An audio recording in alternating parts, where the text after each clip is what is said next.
Fala Dev, eu sou Diego Fernandes e nessa semana você está descobrindo na prática o caminho que vai levar você até os seus maiores objetivos como programador. Nos 2 primeiros episódios a gente viu os critérios para a escolha da nossa stack e como essas tecnologias podem multiplicar suas oportunidades. Mais do que isso, a gente colocou a mão no código, então para continuar acompanhando o desenvolvimento da nossa aplicação, você precisa ter devorado todo o conteúdo até aqui. E se você ainda não viu, pode correr lá que eu vou te esperar aqui.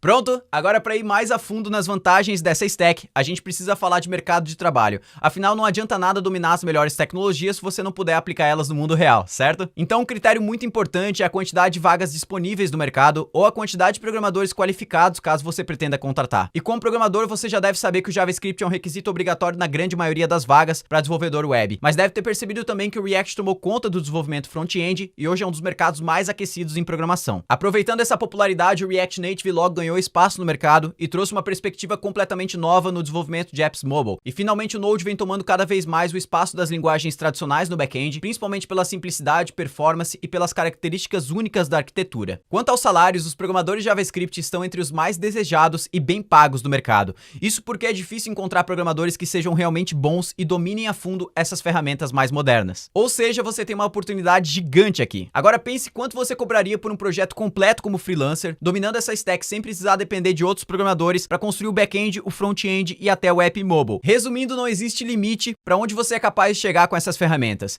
Agora sim, Dev, a gente vai partir para o desenvolvimento da aplicação web aqui do Dev Radar. Então a gente vai começar hoje a aprender os primeiros conceitos de React. E antes disso, na verdade, antes da gente botar a mão no código, começar a criar o nosso projeto, explicar a estrutura de pastas e entender como que o React funciona, eu vou explicar um pouquinho das grandes duas abordagens que a gente tem no desenvolvimento, desde os seus primórdios, né, no desenvolvimento web. E eu vou explicar como que essa onda do React, do Angular, do Vue, fez tanto sucesso e por que ela continua fazendo tanto sentido até hoje. De um lado, a gente tem a abordagem tradicional, que foi a abordagem que a gente utilizou por muito tempo e várias aplicações ainda utilizam essa abordagem até hoje. Mas eu vou explicar o porquê, né, os benefícios, malefícios da gente estar utilizando cada uma dessas duas abordagens. Na abordagem tradicional, pensando que a gente tem uma aplicação sem a utilização de nenhum framework no front-end, né, nenhum React, nenhum Vue, nem Angular, nem nada disso, só HTML, CSS e um JavaScript bem básico. O que acontece? Quando a gente tem o browser, né? O browser ali está sendo representado por aquela janelinha. Então a gente tem o browser, né? O browser ele faz uma requisição lá para o nosso back-end, que pode ser em Node.js, pode ser em PHP, pode ser em Ruby, pode ser na linguagem que você preferir. Essa requisição, ela é basicamente uma requisição por alguma página, né? Ela está pedindo para o back-end alguma informação. Essa informação, na grande maioria das vezes, ela é uma página, ela é um conteúdo. Por exemplo, me dê a listagem de usuários, ou seja, eu estou acessando uma página de listagem de usuários e eu quero que o back-end me retorne essas informações. O back-end, quando ele recebe essa requisição, que ele vê que o browser, né, que o cliente está pedindo essa informação da página de usuários, o que ele faz? Ele vai lá no banco de dados, pega os usuários, né? Pega uma listagem de usuários, pode ser filtrada, pode ser paginada, tanto faz. Ele monta um HTML com essa listagem de usuários, e aí a gente tem um conceito dentro do back-end que geralmente a gente utiliza algo chamado Template Engine, né? Que quem vem lá do PHP com Laravel, por exemplo, utiliza o Blade, né? Lá dentro do Rails também tem o Template Engine deles, no Django também, no Python, aqui no Node a gente já pode utilizar, sei lá, o Handlebars, tem vários Template Engines bem famosos. E aí a gente utiliza esses dados que vieram do banco de dados para formar uma resposta contendo HTML, contendo CSS, contendo até JavaScript, ou seja, toda essa parte visual, ela é retornada também do back-end. E aí esse back-end devolve uma resposta para o browser, essa resposta ela é um HTML totalmente, né, a página completa, pronta para o browser mostrar em tela. Ou seja, quem que está fazendo todo o trabalho pesado é o back-end. O back-end está lidando tanto com regra de negócio, quanto com acesso ao banco de dados, quanto com a parte de apresentação, com a parte de visualização, que seria o HTML, o CSS e aquele JavaScript que lida com a interface do usuário, né? Clicar no botão, sumir, aparecer alguma coisa.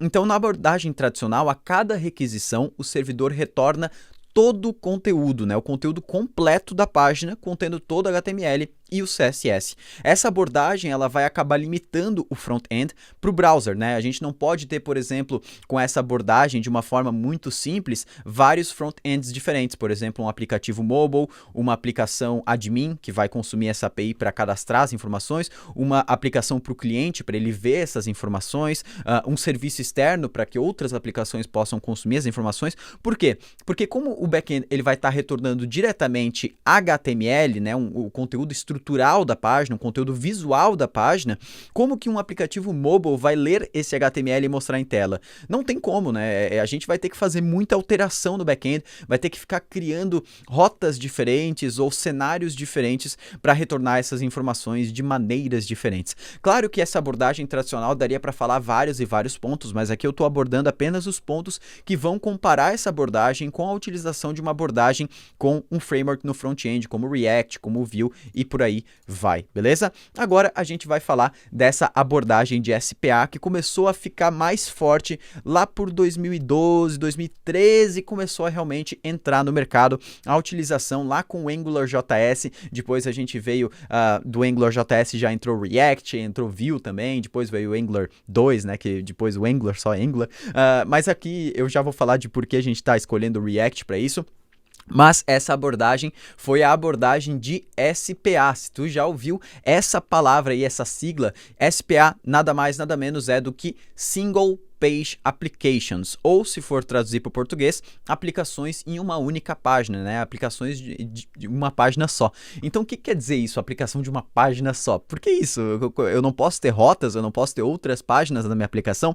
Pode, mas a gente já vai falar sobre isso. Então, o que acontece numa Single Page Application? Aqui eu estou determinando ali, mostrando o browser com a logo do React, para determinar, né, para mostrar que esse browser está utilizando o React. Nesse caso, o HTML, o CSS e o JavaScript da parte de interface ficam do lado do React, no lado do browser, ou seja, isso é carregado a parte do servidor. O servidor ele não tem responsabilidade, né? O back-end ele não tem responsabilidade por essa parte visual. E aí quando a nossa aplicação front-end, que é essa que tem o HTML, o CSS, o próprio React, faz uma requisição para o Node, a única coisa que o Node retorna, né, o back-end, não precisa ser o Node especificamente, é um JSON, né? É uma resposta em uma estrutura de dados que a gente falou ontem, que a gente viu na aula anterior, que geralmente é aquele objeto no JavaScript que contém algumas as informações que o front-end vai precisar para montar a estrutura, para montar a tela. Então, no caso, que nem a gente tinha falado antes de uma listagem de usuários, na abordagem tradicional, o back-end retorna todo o HTML da página de listagem de usuários. No caso do SPA, a gente vai receber apenas a lista de usuários, né? Um vetor, um array, contendo todos os dados do usuário, né? O usuário 1 tem nome, tem e-mail, e aí vai. E daí o React, o front-end, né? Não precisa ser exatamente o React obrigatoriamente, ele vai pegar essa lista de usuários, vai lá percorrer ela e mostrar os dados em tela. Por que a gente está utilizando um React da vida e não faz isso com JavaScript puro? Porque dá muito mais trabalho. O React ele tem várias e várias ferramentas, não só o React aqui, tudo que eu estou falando do React pode pensar, pô, o Diego está só falando do React. Não, pode pensar para todo tipo de ferramenta utilizada hoje, todo tipo de framework, né? A gente fala do React especificamente porque o React hoje, sem sombra de dúvidas, é o mais famoso, né, o mais utilizado na comunidade JavaScript no front-end. Você pode fazer uma breve comparação disso, procurando, por exemplo, no Jobs do Stack Overflow, né, no site de vagas do Stack Overflow, que é o site mais famoso de programação. Procura lá React, Vue e Angular, você vai ver a diferença de vagas para cada uma das tecnologias.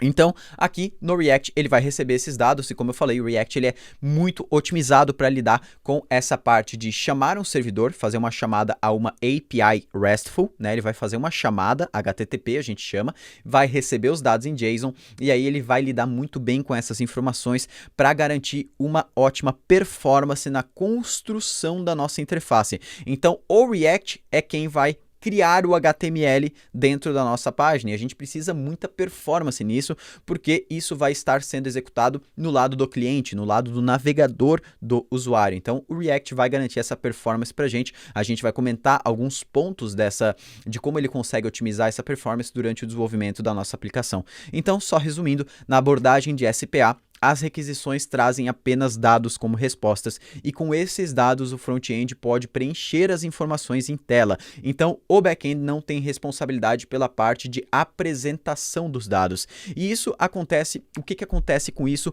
A página, ela nunca recarrega, otimizando a performance e dando vida ao conceito de SPA.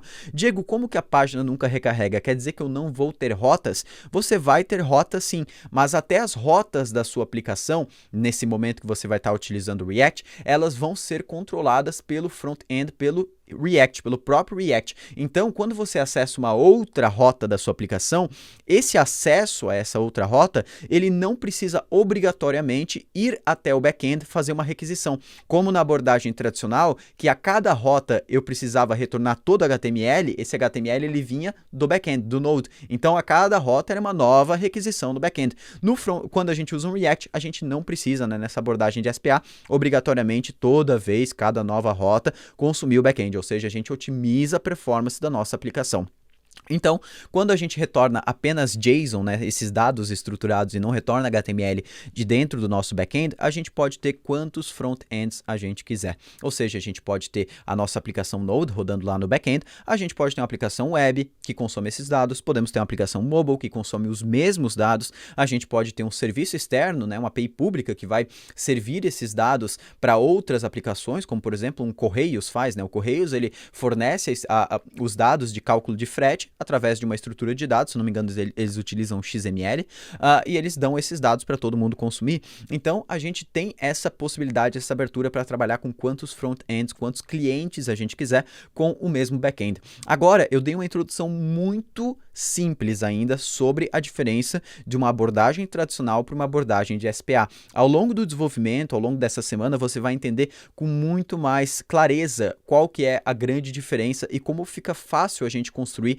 aplicações nesse sentido, principalmente quando a gente integrar também a parte do aplicativo mobile, onde a gente vai conseguir, sem mudar nada no nosso back-end, construir o aplicativo mobile, ainda até com muita coisa reaproveitada da aplicação web, e a gente vai ter esses dados em JSON circulando entre a aplicação web, back-end e a aplicação mobile sem precisar mudar nada, né? Então, o nosso back-end ele foi construído lá na terça-feira e a gente vai, a gente vai utilizar esse mesmo back-end ao longo de toda a semana sem mudar nada. Então, bora pro código agora. Bora lá então, já estou aqui na pasta onde eu vou começar a criar o meu projeto web. Essa é a mesma pasta onde eu criei o projeto backend, né? Então tá aqui, ó, o backend, eu voltei uma pasta e eu vou criar dentro dela. Lembra de lá no Windows, né, quando você tá com PowerShell e tudo mais, não criar o seu projeto dentro de uma pasta protegida pelo sistema, como o Windows 32 e por aí vai. Então agora pra gente criar o nosso projeto React, vai ser um pouquinho diferente de como a gente criou o nosso projeto Node. Nós não vamos criar a pasta utilizando o mkdir, a gente vai utilizar uma ferramenta criada pelo próprio time do React que ajuda a gente startar um projeto utilizando o React, a criar um projeto do zero. Por quê? Porque o React ele tem muitas dependências já, não muitas dependências, mas ele já tem uma série de dependências que vem com ele mesmo. Então, para a gente não ter que instalar cada uma dessas dependências, a gente cria um projeto utilizando essa ferramenta criada pelo Facebook. Como que a gente faz para criar esse projeto? Eu vou rodar yarn. Se você não instalou o yarn, eu já vou mostrar como que faz com o npm, beleza? Yarn, espaço create, espaço react app, tudo isso aqui tem que ser, agora você vai escolher o nome da sua pasta. Aqui no caso eu vou escolher o nome da pasta web, beleza? Posso dar um enter aqui agora. Se você não tiver com o yarn, qual que é o comando que você vai executar? Enquanto que ele executa aqui, deixa eu abrir uma nova aba do terminal só para te mostrar. Você vai executar npx create react app, tudo junto, beleza? Se você não instalou o yarn, e o nome do projeto, por exemplo, web, beleza? E aí ele vai também criar esse projeto aqui. Posso fechar essa aba aqui que agora eu não vou utilizar, e agora a gente aguarda essa instalação do projeto finalizar, e aí eu vou te explicar tudo que ele instalou, a estrutura de pastas e por aí vai. O projeto aqui agora já terminou de ser criado, ele demora um pouquinho mesmo, o meu demorou aqui 1 minuto e 20, então fica bem tranquilo com isso. Eu vou entrar na pasta web agora, então cd, né, change directory, e agora eu tô dentro do meu projeto React, né. Aqui dentro, se eu der um ls, eu já posso ver que ele criou vários arquivos e várias pastas pra gente, de forma totalmente automática. Eu vou entrar agora, né, eu vou abrir essa pasta pelo nosso editor, pelo VS Code, eu vou dar code, né, A gente aguarda o VS Code abrir aqui e agora a gente pode ver, como eu falei, que tem várias pastas e arquivos criados. Algumas pastas e arquivos desses aqui a gente já conhece, né? O package.json, que a gente utiliza também lá no Node, né? Então aqui dentro do package.json as coisas mais importantes são as dependências do nosso projeto. Então, como eu falei, o React ele já vem com algumas dependências pré-instaladas, como o React DOM, né, que é uma biblioteca que faz o React conseguir manipular os elementos na DOM. O que é a DOM? É a árvore de elementos, é o HTML. A gente pode pensar que a DOM é o HTML da nossa página. React Scripts, né, esse React Scripts são alguns scripts do React para a gente conseguir rodar o projeto. Então a gente pode ver que esse React Scripts está sendo utilizado aqui embaixo, ó. A gente pode comparar ele, é uma comparação bem rasa, tá? Não é só para você fazer uma ligação na sua cabeça, mas não são a mesma coisa. Ao Nodemon que a gente utilizou lá dentro do Node.js. Então, uma ferramenta que a gente utilizou para conseguir executar a nossa aplicação. Então, o React Scripts a gente também vai utilizar para isso. Então, a gente vai utilizar para rodar a aplicação usando esse comando start, o build, que a gente vai falar mais para frente, testes automatizados, caso você queira utilizar, ou eject, que é uma outra feature que não tem nada a ver agora. Então, as dependências estão aqui, a gente tem dependências de desenvolvimento, elas não estão aqui, mas a gente tem também, como a gente tinha visto lá no Node, os nossos scripts, né? Como a gente tinha criado o script dev, aqui eu tenho o script já start e tudo mais. Então, além do package.json, a gente tem já a pasta Node Modules, que é onde está o código das nossas dependências do nosso projeto. Nós temos a pasta src, que nem a gente criou lá no Node também, que é a pasta onde vai estar simplesmente todo o código desenvolvido por a gente dentro do React, né, por nós dentro do React. Nós temos uma pasta public, que ainda não tivemos lá dentro do Node, mas já vamos falar dela. Temos o yarn.lock, que falamos lá no Node, né, que é um cache das dependências, a gente nunca vai mexer nesse arquivo, ele é totalmente gerado de forma automática. Nós temos um readme, que ele é basicamente uma descrição do Create Hacked App, não precisamos dele, é só uma documentação, podemos dizer assim. Nós temos aqui um git ignore, que é utilizado para o controle de versão, para uma ferramenta de controle de versão chamada Git, que também a gente não tem que falar agora. Se você quiser conteúdo sobre Git, GitHub, nós temos dentro do nosso YouTube, só procurar lá que tem vários vídeos falando sobre isso. Vamos lá então, quais são as diferenças aqui do projeto React para um projeto Node de primeira vez, né? A primeira coisa, é tudo JavaScript, que nem a gente tinha lá no Node, então a gente pode ver vários arquivos JavaScript aqui dentro. O que a gente tem de diferente aqui no React é que a gente vai lidar também com arquivos que são estruturais, né? De estilização, por exemplo, que são arquivos CSS. Então aqui, ó, são arquivos CSS. Então lembra que eu falei que o HTML da minha aplicação e o CSS agora vão ficar do lado do React, então eles vão estar aqui dentro da pasta src. Então eles não vão estar lá pelo lado do Node. O que é essa pasta public aqui dentro? A pasta public, ela é basicamente alguns arquivos que precisam ficar de forma pública na nossa aplicação. Que arquivos são esses? O favicon, né, que é o íconezinho que aparece, por exemplo, lá na aba do nosso site. O arquivo inicial da aplicação, a gente pode pensar esse index.html como o primeiro arquivo aberto pela nossa aplicação. E aí tudo vai partir desse arquivo, a gente já vai entender como isso funciona. E aqui dentro eu faço também, né, ele tem algumas dependências de alguns arquivos de logo, né? Aqui a gente pode ver logo 129, manifest.json, e aí o manifest.json também tem a dependência aqui no logo 512. O que é esse manifest? O que são essas logos aqui? Se você nunca ouviu falar, isso aqui é utilizado para um conceito chamado PWA, Progressive Web Apps, que é para a criação de aplicativos mobile baseado em um site HTML, CSS, JavaScript e tudo mais. Então, isso aqui não tem a necessidade da gente falar agora, mas se você quer dar uma lidinha sobre PWA, tem um post no nosso blog que eu falo sobre PWA, mas não é importante para você que está começando. O robots.txt, a gente basicamente diz para o Google quais páginas da nossa aplicação nós queremos indexar, né? Nós queremos que sejam rastreáveis. Aqui no caso ele está falando que todas as páginas são rastreáveis. Até aí, tudo bem. Como que funciona agora o React mesmo na prática? Porque até agora a gente viu HTML, CSS, beleza. Tudo como a gente já estava acostumado na web. O problema, a grande diferença, né? Agora a gente vai entender, eu vou executar a aplicação para a gente entender mesmo como que funciona. Então eu abri aqui o terminal integrado do meu VS Code, ele já abriu na pasta web, e eu vou rodar yarn start para ele inicializar o projeto React. Ele também vai demorar um pouquinho e vai abrir o browser de forma totalmente automática para a gente, já no endereço localhost na porta 3000, né? Lembra que a gente utilizou o Node lá na porta 3333? Aqui a gente vai utilizar o React na porta 3000, né? A porta padrão. A gente pode até mudar, mas essa é a porta por padrão. Então agora, o que a gente pode ver aqui? Tem uma logo, né? A logo do React girando, fazendo uma animação. Até aí tudo bem, tem um texto aqui, ó, edit src/app.js.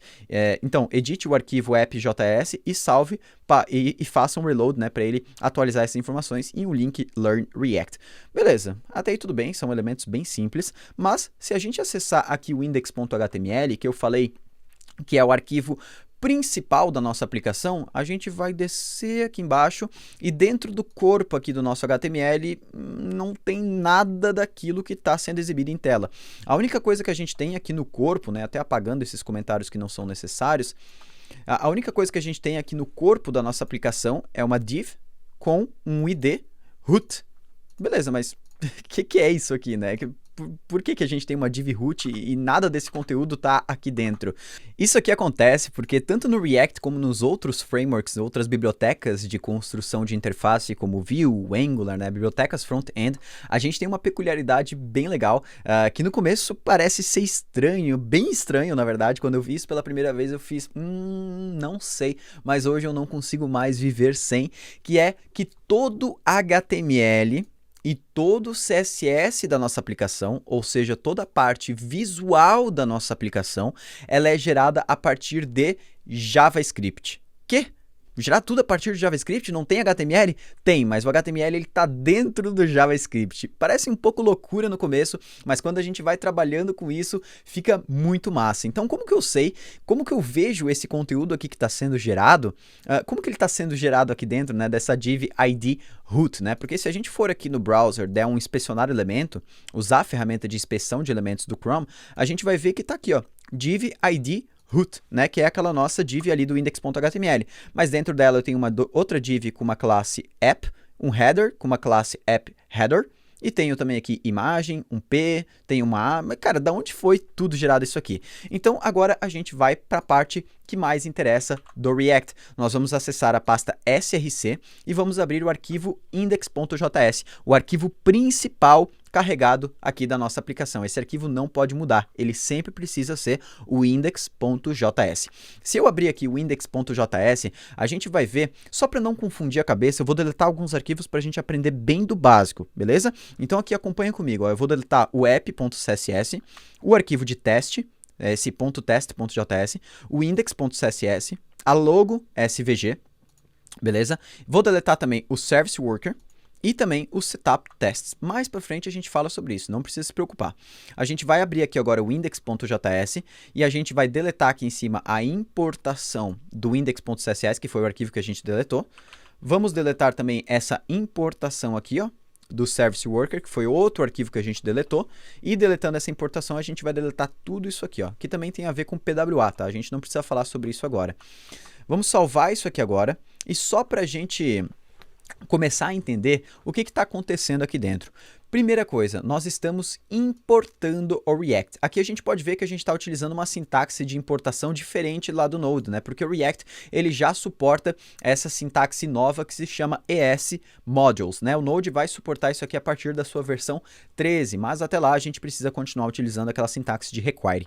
Até aí tudo bem, eu importei o React, mas por que eu importei o React? Se eu for ver, eu não estou utilizando ele em nenhum momento aqui dentro da minha aplicação, o React, né? Eu estou utilizando apenas esse React DOM. E a gente importa o React em todo arquivo JavaScript que for utilizar HTML dentro dele. Como que eu sei que está utilizando HTML dentro dele? Tá vendo isso aqui, ó? Isso aqui é uma tag como se fosse um HTML, né? Dentro do React a gente chama isso de JSX, que é a mistura de JavaScript mais XML. O XML ele é a sintaxe do HTML, então a gente pode pensar o JSX como sendo JavaScript mais HTML. Então toda vez que a gente tem esse sinal de abertura, sinal de fechamento aqui de tag, nós precisamos importar React dentro desse arquivo. Até aí tudo bem, a gente entendeu a importação do React, vamos entender o resto aqui. Eu estou importando também o React DOM, que se você lembrar, eu falei lá quando eu estava lendo o package.json, que o React DOM, ele dá a habilidade do React se comunicar com a árvore de elementos da nossa aplicação, com o HTML. Então, tá vendo isso aqui ó, no Chrome? Tudo isso aqui que eu estou vendo aqui no inspecionar elemento, ó, que a gente tem o HTML, head, body, a gente chama isso aqui de DOM, de árvore de elementos, beleza? Então, o React vai conseguir se comunicar com essa árvore de elementos através da React DOM. Por que isso aqui está em dois pacotes separados? Porque o React pode ser utilizado tanto para o browser, né?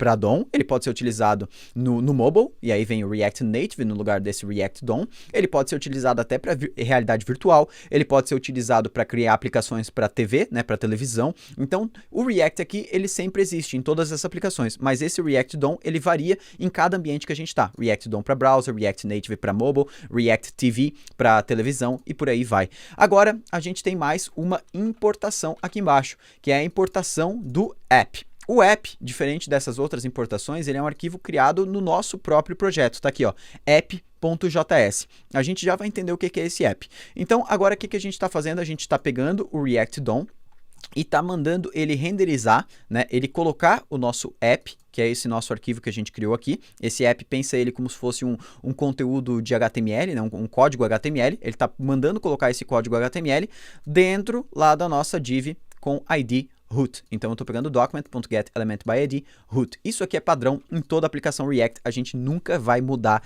isso aqui. Agora vamos entender o que é esse app que ele está renderizando lá dentro do root, né? Quando eu falar a palavra renderizar, pensa que ele está injetando, ele está desenhando esse conteúdo aqui do app dentro da nossa div ID root, beleza? Até aí tudo bem. O que é o nosso app? O nosso app, ele é uma função que retorna um conteúdo HTML. Tá vendo que eu estou trabalhando com HTML dentro do JavaScript? Isso aqui é uma das coisas mais fantásticas que o React introduziu dentro da comunidade JavaScript. A gente chama isso aqui de JSX, como eu já tinha falado, que é a união do JavaScript com o HTML. Agora, eu vou deletar só essas duas importações aqui em cima, que são arquivos que a gente deletou, né? A logo e o app CSS.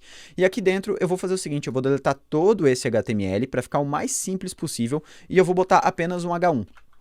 Hello World. A partir do momento que a gente salvar isso aqui, eu volto no Google Chrome e tá lá o nosso Hello World. Ele foi renderizado dentro da div com ID root. Então, tudo que a gente colocar agora dentro desse return aqui vai ser exibido lá na nossa tela. E é assim que o React funciona. Mas agora a gente vai precisar entender os 3 conceitos principais do React. Se alguém te perguntar, você sabe o React? Se você souber esses 3 conceitos aqui, você pode falar, eu sei React, que é componente, o que é estado e o que é propriedade. São 3 conceitos que a gente vai ver agora e esses 3 conceitos montam tudo no React. Tudo é baseado nesses 3 conceitos. Simples assim, a gente vai entender agora o que é cada um deles. Vamos lá, começando pelo primeiro conceito mais importante, é o conceito de componente. O componente a gente já está utilizando aqui dentro. Por exemplo, o app aqui, ele é um componente. Então, o componente ele é uma função que retorna algum conteúdo HTML. Simples assim. Não precisa ser só HTML, o componente pode retornar, por exemplo, também CSS e também algum conteúdo de JavaScript para a questão de interface, né? Por exemplo, a gente clica no botão, some alguma coisa, aparece alguma coisa, então isso também pode ser retornado pelo componente. Como que a gente sabe quando a gente cria um componente novo, ou será que a gente usa tudo dentro do mesmo componente? Basicamente, a gente pode ver por essa imagem que eu estou mostrando aí na tela, que a nossa aplicação, ela tem vários blocos, né? Ela é composta por vários blocos, e esses blocos podem ser até repetitíveis, né? Então, tem 2 formas da gente entender quando a gente vai criar um componente novo. Quando a gente está repetindo o mesmo trecho de código muitas vezes, né? A gente pode botar, sei lá, 3 vezes ou mais, ou também quando a gente consegue isolar um pedaço da nossa aplicação, e esse pedaço da nossa aplicação, pensa que é um conteúdo HTML, um pouquinho de CSS, um pouquinho de JavaScript, ou tendo algum, ou não tendo, né? Pode ser que tenha, pode ser que não tenha. HTML sempre vai ter, né? Mas a gente consiga isolar um trecho, né, um pedaço da nossa aplicação dentro de algo que não atinja, que não infrinja em nenhum resto do funcionamento do restante dos outros componentes, beleza? Deu para entender mais ou menos? Então pensa que a gente tem aí a nossa aplicação, um Facebook da vida, a gente pode pensar na timeline do Facebook como sendo, por exemplo, um componente, porque essa timeline ela não afeta em nenhum momento o cabeçalho da aplicação, não afeta no menu lateral da aplicação, não afeta nos anúncios que aparecem no outro lado da aplicação.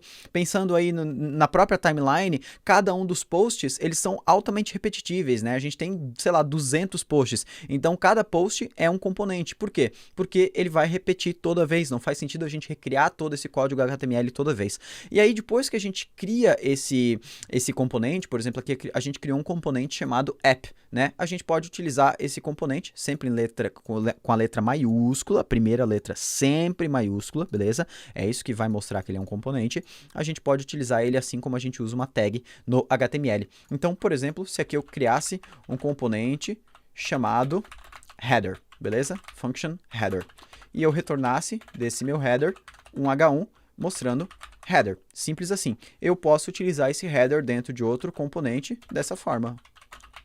E ele vai ficar com essa corzinha azul. E agora, ó, eu posso salvar, a gente volta lá no Chrome, a gente volta aqui agora no Chrome e a gente pode ver que o header já foi exibido em tela. E eu posso criar quantos componentes aqui eu quiser, né? Eu posso criar vários componentes. Uma das regras que o React põe é que a gente coloque um componente por arquivo. Então, eu não posso ter dois componentes dentro do mesmo arquivo. Então, esse header aqui seria muito legal se a gente separasse ele aqui, ó, em outro arquivo.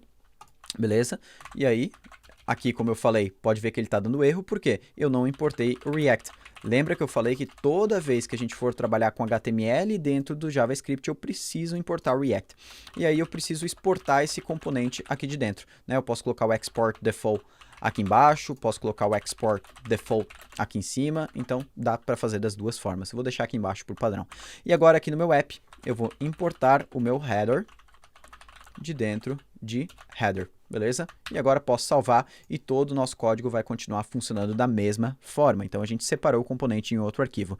Então, agora a gente já entendeu o que é um componente. Se você quiser anotar, um componente é um bloco isolado de HTML, CSS e JS, o qual não interfere no restante da aplicação, beleza? A gente pode entender mais ou menos isso aqui. E se você não lembra quando a gente cria um componente, volta um pouquinho aí o vídeo que dá para anotar também como que eu falo quando a gente cria um componente. Agora a gente vai para o próximo conceito, que é o estado. Na verdade, eu vou passar o conceito de propriedade antes, porque ele é um pouquinho até mais simples. O estado é muito simples, mas a propriedade é mais ainda. Propriedade, você já está utilizando, sempre que você utilizou HTML, você utilizou propriedades. Lá no HTML, a gente chamava de atributos, né?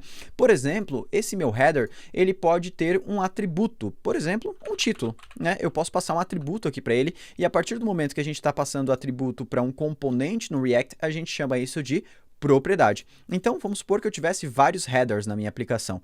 Tivesse, sei lá, poderia ser o header aqui no caso, poderia ser um post, né? O post ele é mais replicável. Mas imagine que eu precise passar aqui um título para o nosso header, porque ele é diferente a cada página. Então, eu vou passar aqui um título chamado dashboard, beleza? No segundo momento que eu utilizasse esse header em outro componente, eu poderia passar aqui, por exemplo, perfil e por aí vai. Vamos deixar dashboard por enquanto. Então, assim, a gente está passando uma propriedade para o nosso componente. Agora, como que a gente faz para ter acesso a essa propriedade lá dentro do nosso header?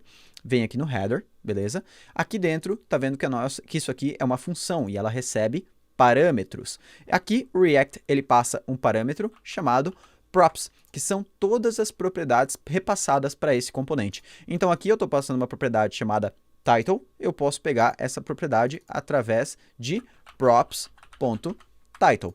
Porém, se eu só colocar props.title aqui dentro do meu JSX, do HTML, e eu salvar, olha só, ele vai mostrar props.title, ele vai entender que isso aqui é um texto. Então, para eu conseguir mostrar para o meu componente que eu quero introduzir uma variável ou um conteúdo JavaScript aqui dentro do meu HTML, eu sempre preciso colocar chaves por volta. Então, dentro do meu HTML, toda vez que eu quero introduzir um conteúdo JavaScript, eu coloco chaves por volta. E agora eu posso escrever props.title. Agora sim, se eu salvar isso aqui, posso ver que ele mostrou dashboard, que foi o título que a gente passou para ele. Se eu trocasse aqui para meu painel, por exemplo, e voltasse, tá lá meu painel.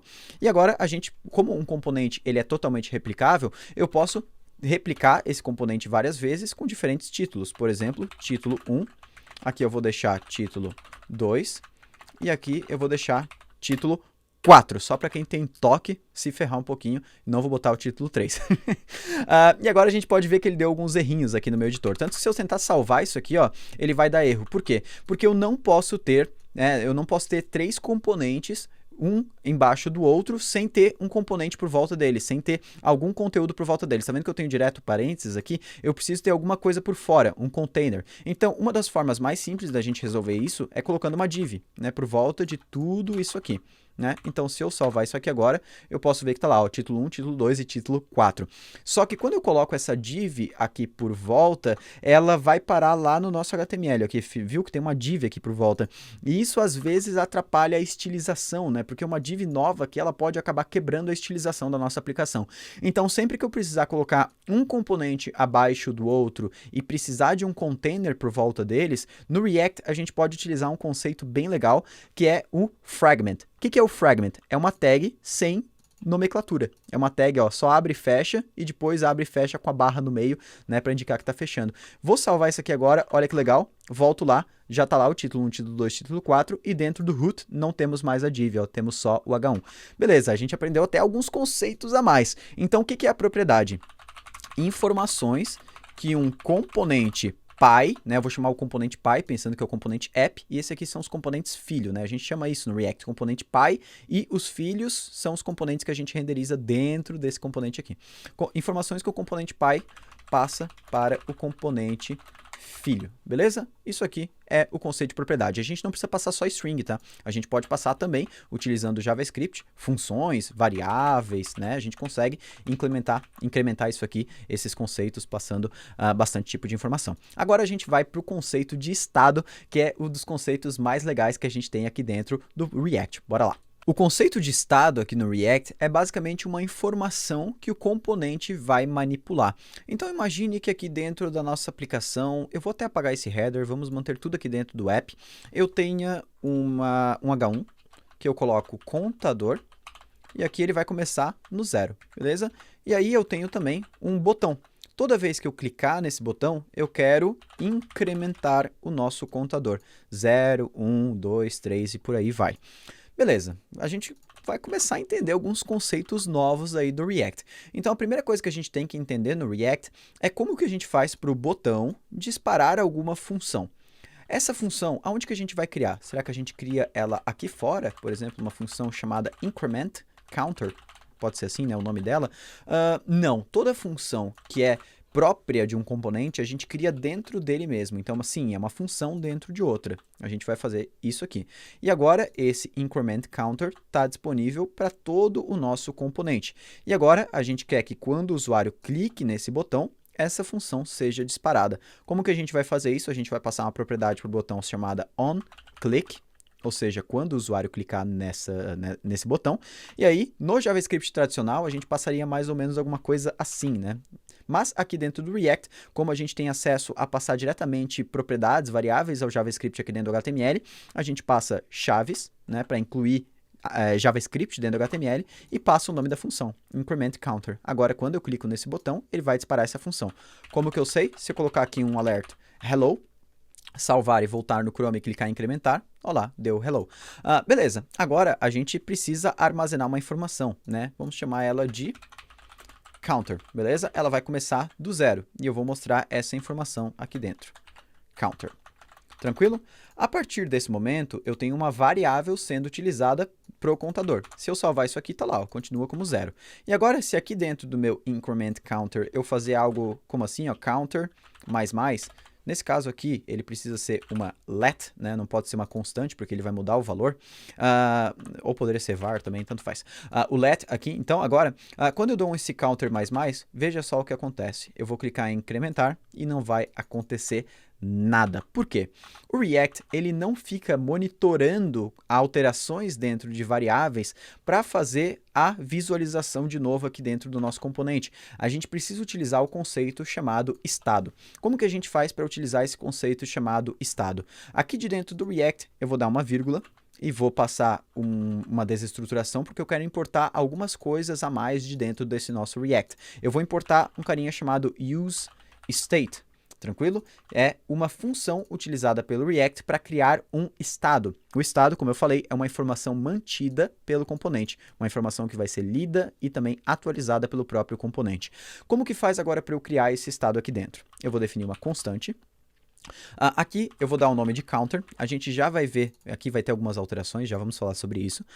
Use state, beleza? E agora eu vou passar aqui entre os parênteses qual que vai ser o valor inicial do nosso counter. Vai ser 0, beleza?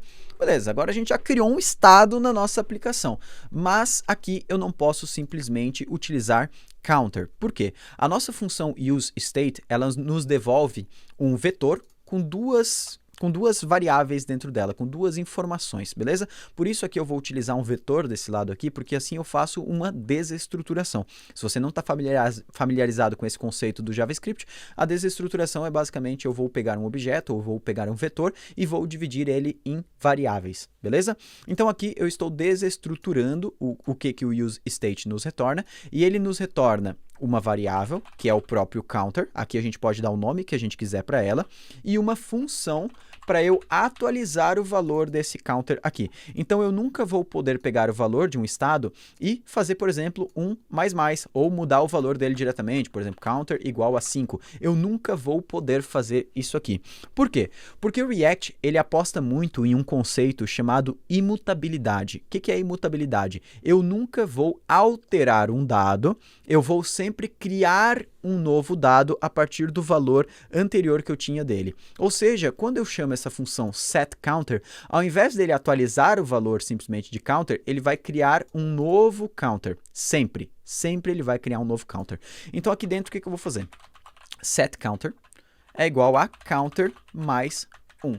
Simplesmente assim. Eu estou setando um novo valor para essa variável counter, como sendo counter mais 1. Beleza? Vamos salvar isso aqui agora. Eu volto aqui no Google Chrome. Toda vez que eu clico em incrementar, a gente pode ver que ele alterou. O meu ele está piscando aqui porque eu uso uma extensão aqui no Google Chrome chamada React Dev Tools, que eu consigo ver a estrutura de componentes aqui da minha aplicação. Hoje eu tenho só o app, né? Mostra aqui o estado, mostra as propriedades, então eu consigo fazer um highlight updates, né? Ele vai mostrar todos os componentes. Agora eu tirei, ó, ele já não mostra mais. Mas beleza, essa extensão aqui ela é muito legal para quem trabalha com React, para ver a árvore de elementos que o React monta.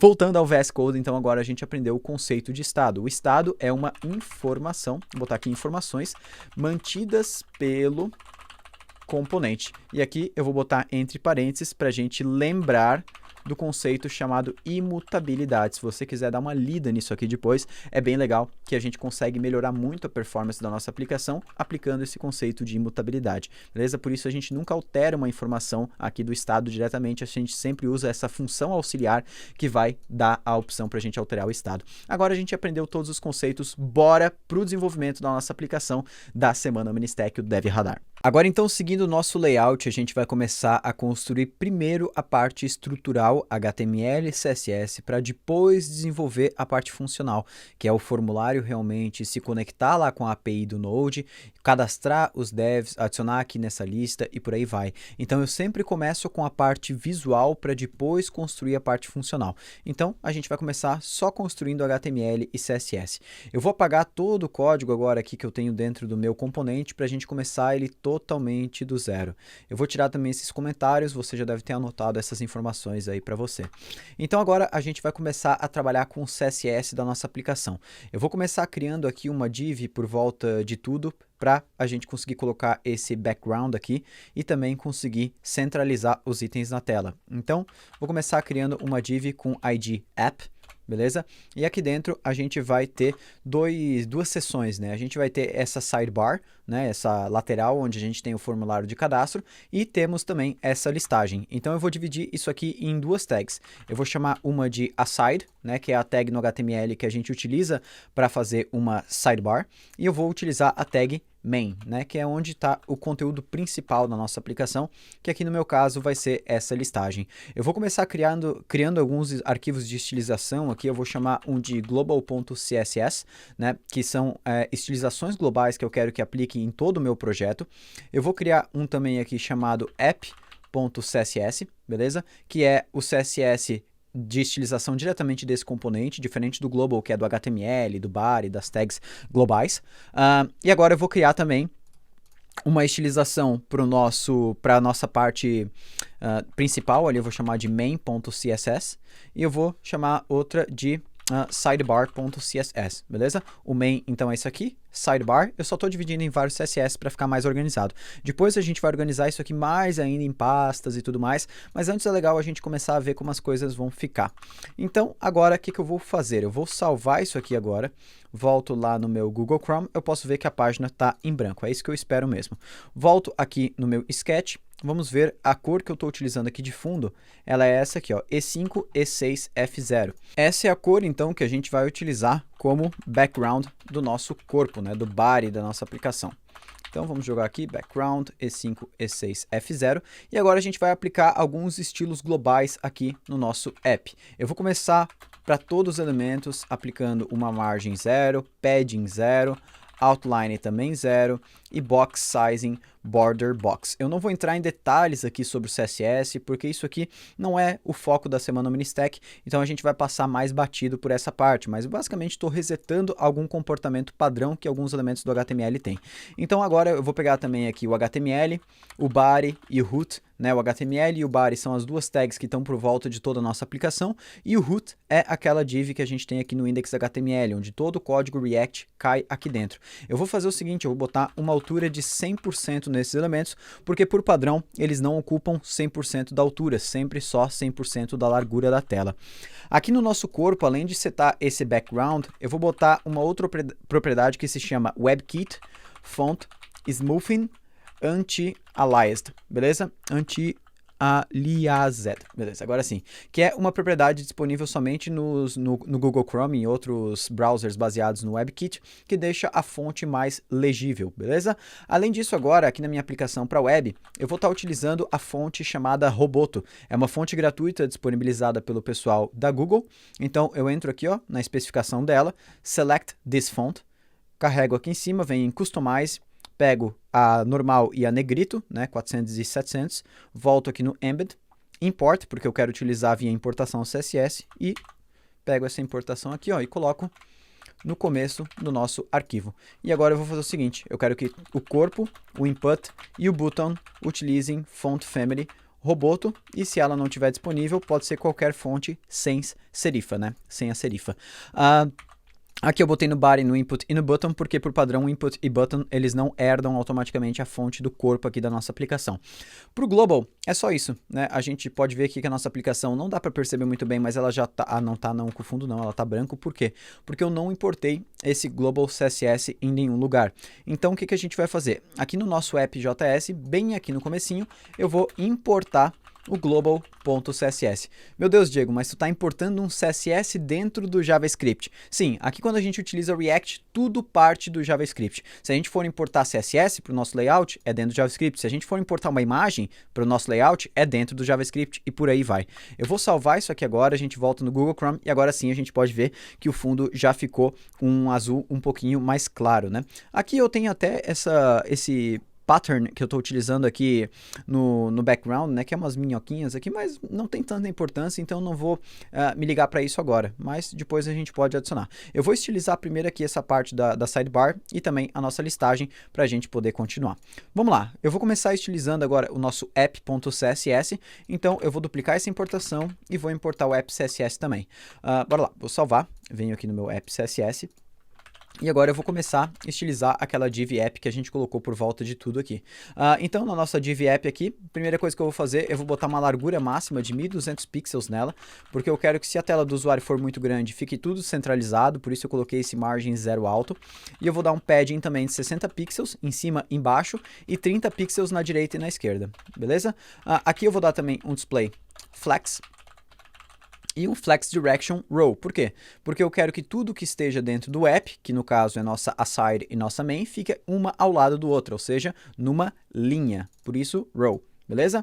E aqui a gente vai dar um Align Items Flex Start, porque eu quero que esse aside e o nosso main, eles fiquem sempre alinhados ao topo, né? Senão aqui eles tentariam ocupar a tela toda sempre. Beleza, agora que a gente já fez isso, a gente já pode começar colocando alguns elementos aqui dentro do nosso aside e dentro do nosso main para começar a visualizar como isso vai ficar. Então, aqui no aside, eu vou começar colocando esse título, cadastrar, eu vou botar como um strong, né? Porque ele é em negrito. Aqui eu vou começar colocando o nosso formulário, o action aqui eu posso apagar. O nosso formulário aqui, ele vai ter labels e inputs, beleza? Então vou começar com uma label. Aqui a gente já pode ver uma das diferenças do React na questão da escrita do HTML, que na label geralmente a gente coloca for, mas como o for é uma palavra reservada do JavaScript, a gente vai utilizar o HTML for no lugar aqui da label. Outra coisa, se a gente for aplicar uma classe no elemento, no React a gente também não escreve class, nós escrevemos class name. Por quê? Porque class é uma palavra reservada do JavaScript. Beleza. Então aqui nesse primeiro a gente vai escrever nome, mas aqui está um pouco errado, na verdade. As informações que eu vou pedir para o usuário nem é nome, porque o nome eu consigo puxar do GitHub. Eu quero o usuário que ele utiliza no GitHub, e aqui a gente já vai criar um input, beleza? O input tipo texto ele não precisa ter o tipo. Aqui o nome dele vai ser GitHub username, e aqui eu preciso botar um ID também. Esse ID é basicamente para que a label, quando eu clique em cima desse texto, ele selecione um input. Beleza? Isso aqui é um campo obrigatório, então eu vou colocar um required aqui, depois a gente vai trabalhar com a parte de pegar o valor desse input. Vou duplicar isso aqui agora, replicar na verdade, né? A gente vai botar algumas vezes, e eu vou colocar também aqui um input para as tecnologias, e aqui o nome desse input eu vou chamar de text. Aqui eu errei. Eu botei GitHub username e aqui eu botei username GitHub. Deixa eu botar GitHub username em tudo. Agora sim. Aqui eu vou botar tags, né, em todos, o HTML4, o name, o IDs. Aqui embaixo eu vou colocar a latitude e longitude. Eu acho que é o que eu preciso. Eu não preciso mais nada além disso. Como a latitude e longitude aqui vai ser uma ao lado do outro, eu vou fazer uma alteraçãozinha aqui na nossa estrutura. Eu vou criar uma div que vai ficar por volta de todo o conjunto de label e input, beleza? Ela vai se chamar input block, beleza? Show, vamos colocar aqui por volta. Então, por volta de todo o conjunto label mais input, eu vou colocar esse input block. Então, aqui por volta da latitude e longitude, como eu preciso que fique uma do lado da outra, eu preciso de mais um container para eu conseguir mudar a ordem do flex, né? A posição do eixo XY, porque o nosso layout está percorrendo de cima para baixo. No momento que eu vejo que eu preciso um item do lado do outro, eu sempre preciso de mais um container, né? Mais uma div por volta para conseguir direcionar, a menos que eu esteja utilizando grid, mas não é o caso aqui. Então, eu vou criar um div .input group, né? Aqui eu estou utilizando um plugin do VS Code chamado Emmet. Se para você, quando você digita aqui, ó, div ponto ou div hashtag não estiver funcionando, já vou te dar uma dica. Dentro das suas preferências aqui do VS Code, você pode acessar via Ctrl+Shift+P ou Command+Shift+P. Já vem aqui em Open Settings, JSON. Aqui embaixo você pode colocar isso aqui, ó, emmet.syntaxprofiles, JavaScript JSX, né, JSX, emmet.includeLanguage. Se tu botar essas duas linhas aqui dentro das configurações do teu Visual Studio Code, aí você vai conseguir utilizar aqui que nem eu, ó, eu escrevo div.inputGroup, né, quando eu venho aqui dou um Enter, ó, ele já cria toda a estrutura. Isso aqui funciona para o padrão do HTML, mas não vai funcionar dentro do React se você não habilitar. E agora aqui dentro eu vou colocar dois inputs, então deixa eu apagar isso aqui, vou copiar todo esse input block, nós vamos colocar aqui dentro. O primeiro vai ser latitude, vou botar aqui o name, o ID, tudo como latitude. E o segundo vai ser longitude. Beleza. Isso aqui, lembrando que a gente vai preencher de forma automática. Longitude. Isso, a gente vai preencher de forma automática utilizando a localização do navegador do usuário. Beleza. Agora, aqui no final do form, nós vamos colocar um button do tipo submit com o texto salvar. Tranquilo, o nosso sidebar ela está finalizada. Se a gente volta aqui no Google Chrome, já está lá os nossos inputs, então agora a gente vai dar uma estilizada nisso aqui. Então o que eu vou fazer agora para a gente visualizar um pouquinho melhor? Eu vou colocar um navegador aqui do lado e vou colocar o nosso editor mais ou menos assim. E agora a gente vai começar trabalhando diretamente aqui dentro da nossa estilização da sidebar, beleza? Então, bora lá, vamos começar trabalhando diretamente na tag aside. Eu vou dar uma largura para ela fixa de 320 pixels. O background dela vai ser FFF, né, branco. Eu vou colocar aqui um box shadow para dar uma leve sombra com 0, 0, 14 pixels de blur, 0 RGBA, 0, 0, 0, preto, né? 0.02, que é 2% de opacidade. Então, isso aqui eu consigo copiar até do meu próprio sketch. Eu venho aqui, dou um copy CSS Attributes e aí dou um Ctrl V, ó, ele já colocou a mesma informação. E aqui então vou dar um border radius 2 pixels e vamos dar um padding 30 pixels em cima e embaixo, 20 pixels na direita e na esquerda. Agora a gente pode salvar aqui, não deu nada porque eu não importei essa estilização da nossa sidebar aqui dentro do app. Então vamos salvar. Beleza, já tem ali uma estilização bem legal. Vamos começar agora a trabalhar no título ali, Strong. Nós vamos colocar um font size, 20 pixels, text, align, center, display, block, né, que por padrão Strong é display inline, e a cor, um cinza escuro. Legal, agora a gente vai partir para o nosso formulário. Ele vai ter só uma margem top 30 pixels. Vamos salvar aqui. Show. Vamos agora para dentro do nosso formulário. Nós temos o nosso input block. E aí ele não precisa estilização diretamente. A gente vai estilizar a nossa label. A nossa label aqui, a gente vai colocar a cor dela como AC. É um cinza também bem fraquinho. Font size 14 pixels. Font weight bold. E display block. Vamos ver como é que ficou. Show. A label já está bem legal. Agora nós vamos para o nosso input.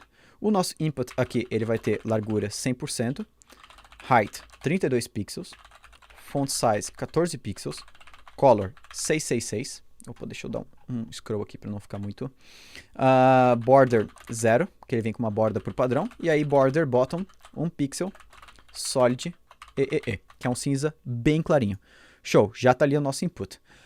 Agora a gente ainda vai dar uma estilizada no seguinte. Eu quero que todo input block, né, todo conjunto de label mais input, menos o primeiro, tenha uma margem do topo. Como que a gente faz isso? A gente pode fazer o seguinte, aside, form, input block. Tem várias formas de fazer. Eu gosto de fazer assim, ó. Mais, a gente usa esse sinal de mais. Já vou explicar o porquê. E nós fazemos um margin top 20 pixels. Deixa eu arrumar certinho aqui. Esse mais, ele basicamente... Aqui só deu um erro no latitude e longitude. A gente já vai falar sobre isso também. O mais, ele basicamente faz o seguinte. Encontre todo input block que tenha um input block antes dele. Deu para entender mais ou menos? Ou seja, ele só vai pegar o segundo, porque o primeiro não tem um input block antes dele. E agora a gente vai fazer o seguinte. Eu vou estilizar o nosso input group. Nós vamos dar também uma margem top de 20 pixels lá, para distanciar ele. E agora eu vou fazer o seguinte, eu vou botar nele um display grid, né, que eu quero um do lado do outro. Vou botar um gap de 20 pixels, porque eu quero um espaçamento entre os dois inputs de 20 pixels. E aqui eu vou botar um grid template columns, um FR. Ou seja, eu quero que cada input ocupe 50%, né? Então eles vão ocupar uma área flexível cada um. Vamos salvar aqui agora. A gente pode ver que ficou um do lado do outro. O único problema é que o longitude é que ele pegou um margem top, que não deveria. Por quê? Porque eu tenho esse input block aqui com esse margem top aplicando. Então nós vamos fazer o seguinte. Quando estivermos dentro de um input group, todos os nossos input block, eles não precisam de margem no topo. Vamos salvar aqui agora. Agora sim. E agora faltou o nosso submit, né? Nosso botão de submit. Então vamos dar aqui um aside form button. Aqui eu gosto de botar um type submit, né? Para ele aplicar só no botão de submit mesmo. Nós vamos colocar uma largura de 100%. Uma borda 0, porque o input vem com isso por padrão. Margin top 30 pixels. E nós vamos colocar aqui o background com a cor bem legal que eu achei para esse layout, que é o 7D47. Vamos salvar aqui agora, a gente já pode ver como é que ficou o input lá. Claro que ainda falta arrumar algumas coisas. Vou dar aqui um border radius 2 pixels. Padding 15 pixels por 20 pixels. Posso salvar, ó, já está ficando bem bacana. Só falta o texto agora, né? O texto aqui, a gente vai dar um font size 16 pixels. Font weight bold. Uma color FFF, e eu vou dar aqui para ele um cursor pointer, né, para quando passar o mouse por cima, ele ter a flechinha, né, ó, agora já ficou bem legal o nosso input. Falta só um efeito aqui de quando passar o mouse por cima, ele ficar um pouquinho mais escuro. E aí eu vou botar aqui para ele um background 6931 CA. Isso aqui eu pensei da minha cabeça, com certeza, claro que não. Isso aqui eu peguei de uma ferramenta ali. Show de bola. Então agora a gente passa o mouse. Dá até para botar aqui um transition background 0,5 segundos. Então, quando a gente passar, ó, ele vai demorar um pouquinho mais para fazer a transição das cores. Bem legal, né? Show! A gente terminou de estilizar aqui a nossa sidebar. Então já tá bem legal, ó, Diego 3G, tecnologias, React.js, React Native, latitude aqui, longitude eu preciso preencher de forma automática. Vamos lá, agora a gente vai trabalhar na nossa listagem mesmo, aqui na lateral. Então a gente vai começar a fazendo a parte mais estrutural dessa listagem. Então aqui embaixo, dentro do nosso main, né, a gente vai começar a criar a nossa lista de devs. Então eu vou começar com uma UL, né, uma unordered list, e nós vamos começar para cada item um LI, né, um list item. E aqui dentro desse LI, eu vou colocar uma classe nele para facilitar a estilização. Eu vou chamar de dev item. E aqui dentro do LI, a gente pode ver que o dev ele tem o seguinte, o avatar, o nome, as tecnologias, uma biografia e um link para o GitHub. Então é isso que a gente vai fazer. Vamos começar aqui colocando o header. O header eu vou basicamente botar para ele ficar por volta desse avatar e do nome e das tecnologias. Então aqui no header nós vamos ter o avatar. Por enquanto que eu não tenho uma imagem aqui, eu vou fazer o seguinte, eu vou no meu perfil do GitHub. Você pode fazer o mesmo com o meu perfil mesmo, ou pegar até do seu perfil, e vou copiar o URL dessa imagem aqui, ó, copy image address. E vou colocar aqui dentro. E agora aqui no alt eu vou escrever Diego Fernandes. Beleza, agora aqui dentro do header, nós precisamos novamente mais um container, né, para conseguir mudar aqui a ordem. Poderia botar um BR aqui para quebrar a linha, né, mas não vai ficar tão legal. Então eu vou colocar uma div e eu vou botar uma class name nela também, chamada userinfo, que vai armazenar o nome do usuário dentro de um strong. Vou botar aqui, ó, Diego Fernandes. E nós vamos ter também as tecnologias que eu vou botar dentro de um span. React.js, React Native, Node.js. Beleza. Fora o header aqui, nós vamos ter a biografia do usuário. Eu vou botar dentro de um parágrafo. Posso copiar essa biografia também aqui do GitHub. Então, vou copiar aqui, ó, CTO, papapá. Você pode colocar o que você quiser aí dentro. E nós vamos ter um link para o perfil dele dentro do GitHub. Então, aqui no href, posso botar novamente o link aqui, ó, http, GitHub, pá, e aqui dentro, acessar perfil no GitHub, beleza? Vamos salvar isso aqui agora, voltamos no React e nós já temos ali. A única coisa que eu vou fazer para isso aqui ficar um pouco mais fácil de visualizar, eu vou pegar essa LI e vou replicar ela pelo menos mais 3 vezes, para ficar 4 usuários, né? Como se fossem 4 usuários aqui dentro. Agora a gente pode ver que ficou uma bagunça aqui. Eu vou deixar em tela cheia para a gente visualizar isso aqui um pouquinho melhor. E a gente vai estilizar agora o nosso main.css, beleza? Então aqui no nosso app, vamos começar importando o main, CSS. E dentro do main, nós podemos começar agora estilizando a nossa tag main. Vamos lá. Na nossa tag main aqui, eu não preciso de muita coisa. A única coisa que eu preciso é um flex 1. Por quê? Como a gente colocou um flex direction row aqui no app, que está por volta da sidebar e do main, eu quero que o main ocupe todo o espaço disponível dele. Então, o flex 1 vai fazer isso aqui. O main UL, agora que é a lista de desenvolvedores, o que eu vou fazer? Eu vou botar um display grid, né, que o grid vai ajudar muito a gente conseguir controlar o posicionamento dos itens aqui. E aqui eu vou botar um grid template columns, né? Eu quero 2 colunas, então eu posso colocar assim, ó, um FR, um FR. Outra forma de fazer o mesmo funcionamento é utilizando um repeat. Então eu quero repetir por 2 vezes um FR, ou seja, eu quero 2 colunas com esse tamanho aqui. Então, eu salvo aqui, volto no Google Chrome e tá lá funcionando. Mas, posso deixar assim, tanto faz. Aqui eu vou botar um gap. O gap, ele vai distanciar tanto as colunas e linhas com 20 pixels. Então, esse espaço no meio aqui e esse espaço no meio. Eu poderia botar só column gap ou row gap, caso eu queira mudar o tamanho baseado na linha ou na coluna. List style none para tirar essas bolinhas que ficam no começo ali. E agora eu vou fazer o seguinte. Eu vou pegar cada um dos list itens aqui, né, do nosso dev item. Vamos botar aqui um background FFF, box shadow, mesma coisa. Então a gente vai fazer o seguinte, eu vou lá no nosso sidebar e vou copiar isso aqui, ó. O background, box shadow e border radius. Então, aqui, ó. Legal, e vamos dar também um padding de 20 pixels. Salvamos e olha lá, já tá ficando bem legal, né? Só essa imagem que tá giga big, então a gente vai ter que retirar isso.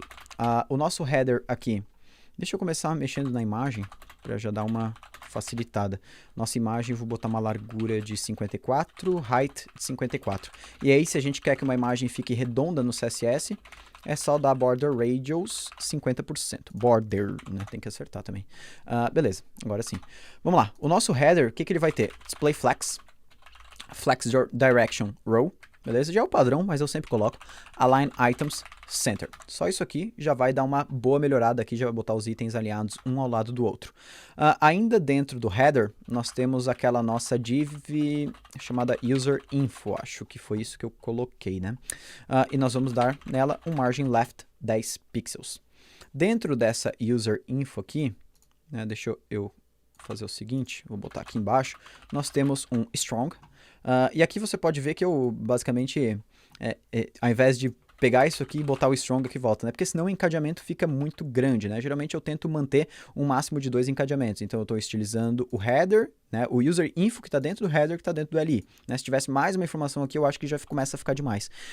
Então user info strong, aqui eu vou dar um display block, font size 16 pixels.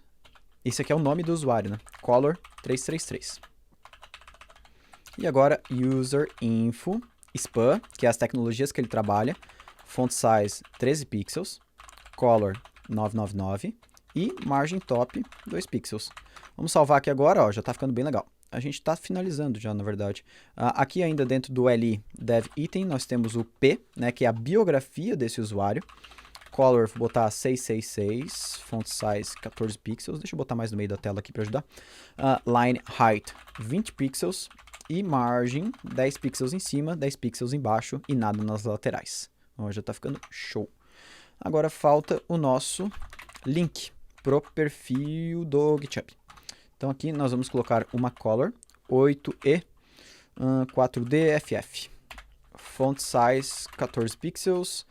Text decoration none. Beleza? Vamos salvar isso aqui agora. Agora sim, a gente já está com a nossa lista pronta. Só falta um hover também aqui no nosso link.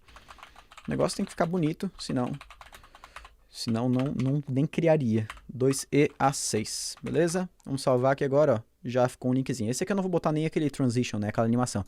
Aqui falta um espaçamento entre esses dois itens, beleza? Só que esse espaçamento, ele não é... Se tu pensar o espaçamento, eu coloco uma margem right nesse cara aqui pra cá ou nesse cara aqui pra cá.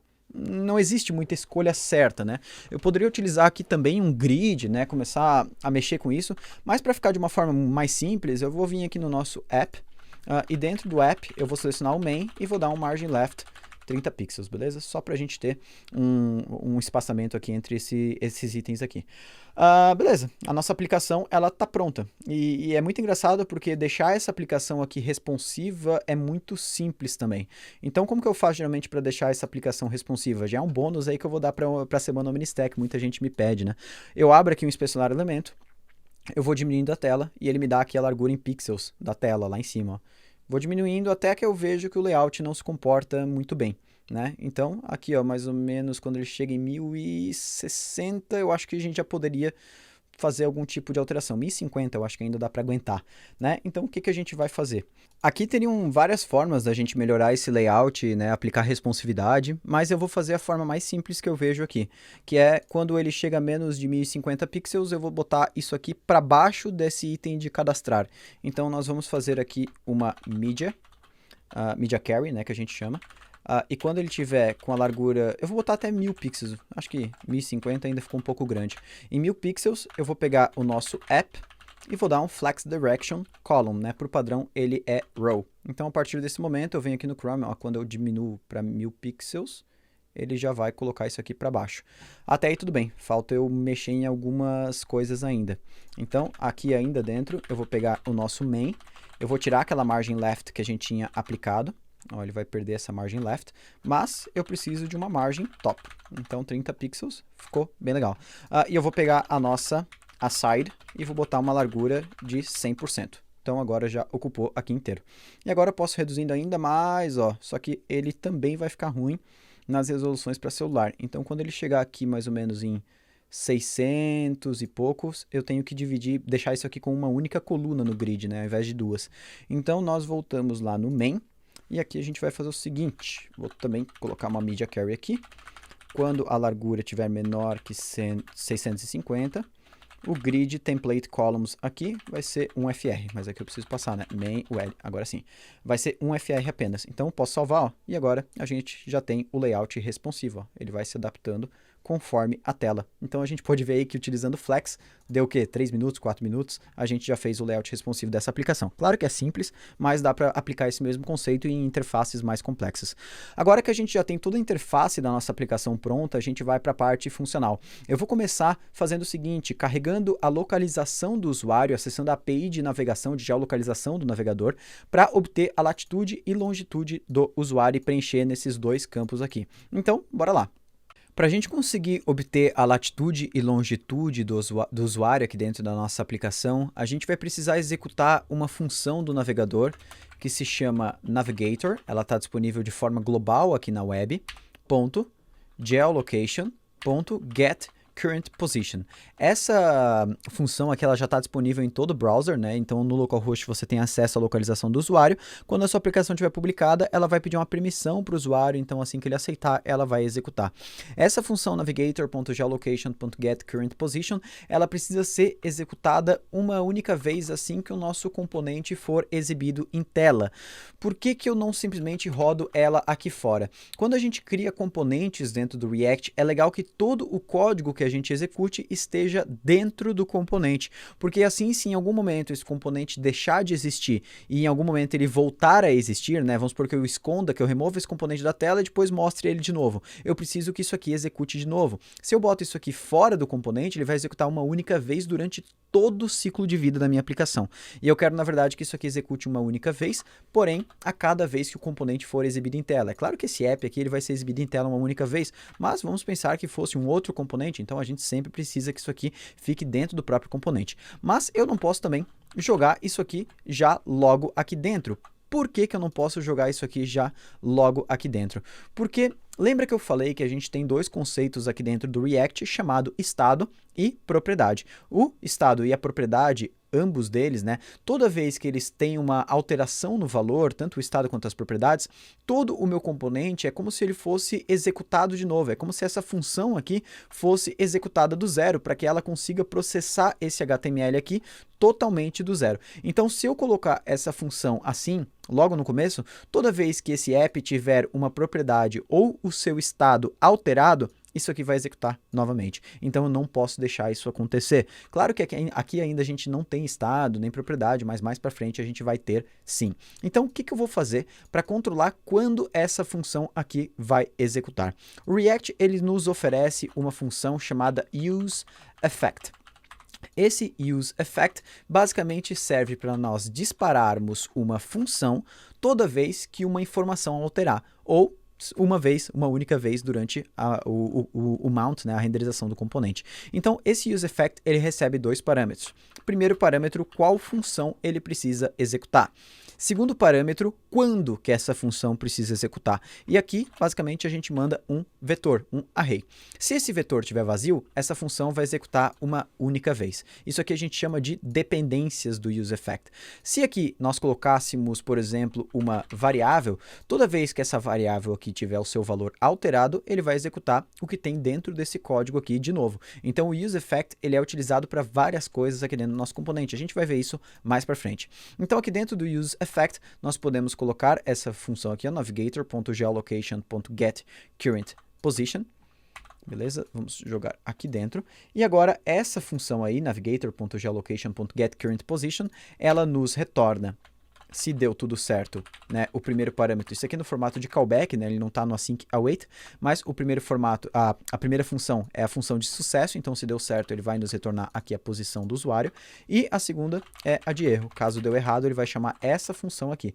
Essa função de erro aqui, a gente vai colocar um console.log no erro, só para a gente ver ela, e aqui no final a gente pode passar alguns parâmetros, algumas opções aqui para o getCurrentPosition. Se eu der um Ctrl espaço, eu posso ver, né, Enable High Accuracy, né, isso aqui para buscar a posição muito bem apurada do usuário. Eu não vou habilitar isso aqui, porque eu preciso daí pode dar erro, né? Porque no mobile ele vai precisar que o usuário esteja com o GPS habilitado, ele não vai conseguir pegar através da Wi-Fi e tudo mais, então tem um monte de esqueminha aqui. Então eu vou botar apenas um timeout um pouco maior, vou botar aqui de 30, aqui é de 30 segundos, né? Então agora, com o timeout de 30 segundos aqui na posição, só para a gente ver se está funcionando, eu vou dar um console log nessa nossa position, beleza? Vamos salvar aqui agora, voltamos ao Google Chrome, inspecionar elemento, vemos aqui no console. Aqui ele deu algumas coisas. Primeiro ele deu um erro, invalid DOM property class, did you mean class name? Então na linha 28 eu escrevi class ao invés de class name, beleza, em vários lugares. Então eu vou copiar aqui, ó, até o igual, e vou apertar Ctrl D para selecionar todas, vou apertando, né, até selecionar todos. Então eu escrevi class name. Beleza. Agora a gente pode ver, restartando aqui, que ele retornou aqui, ó, geolocation position. Se o seu demorar um pouquinho mais, não tem problema. Se o seu aqui demorar muito e acabar dando timeout, ou até você não conseguir obter essa latitude e longitude do navegador, não tem problema também, você consegue preencher esses campos latitude e longitude, pegando as informações do Google Maps, como eu mostrei lá na aula passada, né? Você carrega o Google Maps, pega lá, copia lá de cima da URL, latitude e longitude, joga ali nos campos e a gente vai conseguir executar na API sem problemas. Eu posso ver que dentro desse geolocation position que eu recebi, ele tem uma propriedade chamada coords, que são as coordenadas, e tem latitude e longitude. Eu tenho até a 71% de accuracy, né, de precisão. Então, beleza. Agora eu vou pegar aqui de dentro da minha position. Então, eu quero pegar a latitude e a longitude de dentro de position.coords, beleza? Que foi lá a informação que a gente viu aqui, ó, coords. Beleza, e agora com isso eu preciso preencher dentro desse input. Se nós fôssemos fazer com o HTML comum, nós faríamos document.getElementById, né? Pegaríamos com latitude e daríamos aqui um ponto value igual a latitude. Só que no React, né, isso aqui a gente chama de programação declarativa. Eu estou declarando o que eu quero que o meu algoritmo faça, né, o que essa função faça. No React a gente segue um paradigma mais de programação imperativa. Então o que é a programação imperativa? Eu vou, na verdade, criar um estado e o meu componente precisa saber se comportar baseado naquele estado.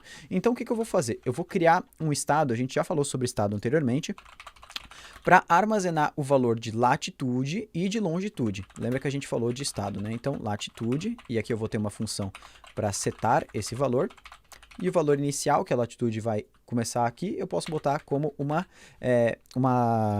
string vazia, né? Porque o input de texto vai receber uma string vazia. E aqui, longitude, set longitude. Beleza? E agora, aqui dentro dessa função, eu vou dar um set latitude e set longitude. Beleza, agora até aí a gente está preenchendo o valor do estado, mas esse valor ele não está sendo utilizado em nenhum lugar para exibir essa informação em tela. Então lá no meu input, né, de latitude e longitude, eu vou passar aqui um value, sendo latitude, né, o value é a mesma propriedade que a gente tem lá no HTML, e o value aqui, usando o JavaScript, longitude. Beleza? Botei duas variáveis aqui do nosso componente. Então, lembra que eu falei que toda vez que a gente altera o estado do nosso componente, ele vai renderizar esse componente de novo, né? Ele vai processar esse HTML novamente. Então, quando eu faço isso aqui, ó, set latitude e set longitude, ele vai atualizar esses valores aqui no estado e vai processar esse HTML novamente com as alterações. Nós vamos salvar isso aqui agora, voltamos ao Google Chrome, e agora eu vou dar um F5, ele deu um errinho aqui embaixo, mas a gente já vai falar sobre esse erro. Mas o que a gente pode ver agora é que ele preencheu aqui a latitude e a longitude. Tranquilo? O que eu vou fazer aqui agora também é definir o tipo desses campos para number, né? Porque eles são campos numéricos. Podemos salvar aqui agora. Vamos restartar aqui a nossa aplicação. Deixa eu dar F5. Ele já está preenchendo bem rápido agora, né? Ele meio que guarda em cache a localização do usuário. Até aí tudo bem. Ele está dando um erro aqui agora porque a gente setou uma propriedade value dentro do input, mas em nenhum momento a gente está lidando com alterações nesse input. Então hoje, quando eu altero esse input de latitude e longitude, eu não estou refletindo as alterações que o usuário fez nesse input dentro desses valores aqui no estado. Então é isso que a gente vai fazer agora. Deixa eu minimizar esse use effect. E agora nós vamos fazer o seguinte, quando o usuário editar esses campos, vamos dar aqui alguns enters para dividir ele em mais linha e ficar mais legível. Toda vez que ele mudar o valor do nosso latitude, eu vou pegar o evento do HTML e vou dar um set latitude é igual a e e.target, assim eu pego o meu input, .value, beleza? Isso aqui é a forma que a gente faz no React de armazenar um valor de um input dentro de um valor no estado, né? Então, toda vez que o usuário digita um texto nesse input, a gente seta esse valor no estado. Vou fazer a mesma coisa para longitude. E aí a gente pode ver que aquele erro que a gente estava tendo lá no console log vai parar de acontecer. Só tem que lembrar de mudar aqui para set longitude, beleza? Vamos salvar aqui agora, podemos ver agora que o erro já parou de acontecer. Agora o que a gente vai fazer? A gente vai fazer essa mesma lógica de anotar o valor do input, tanto para as nossas tecnologias quanto o nosso GitHub username aqui. Então eu vou criar estados também aqui para o nosso GitHub username, e aqui vai ser set GitHub username, beleza? E nós temos também as nossas tags, e aqui vai ser set tags, beleza? Agora, aqui dentro do nosso GitHub username, nós vamos fazer o seguinte, eu vou fazer um value para ele, GitHub username, e aqui no onChange, eu pego o evento do HTML e dou um set GitHub username e.target.value, beleza? A gente vai fazer a mesma coisa para as tecnologias. Isso aqui não muda muito em todos os inputs.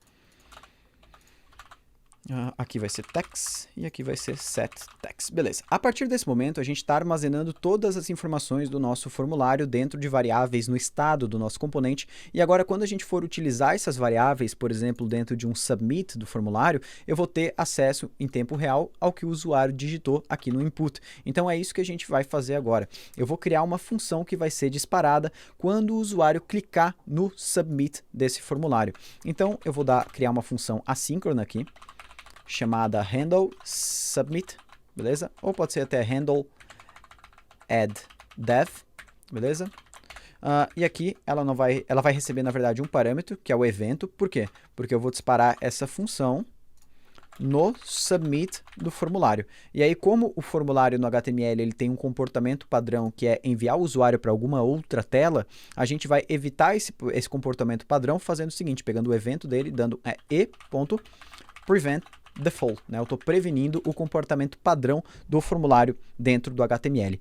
Até aí tudo bem. Agora que a gente já tem as informações aqui do GitHub username, text, latitude e longitude, nós vamos fazer a nossa primeira chamada API para adicionar esse dev na nossa listagem. Então eu vou salvar aqui agora o nosso arquivo. Tá aí tudo certo, e a gente vai precisar executar o nosso backend. Então a gente vai fazer o seguinte, eu venho aqui no meu terminal, vou acessar a pasta backend, que foi onde a gente criou o nosso servidor Node lá ontem.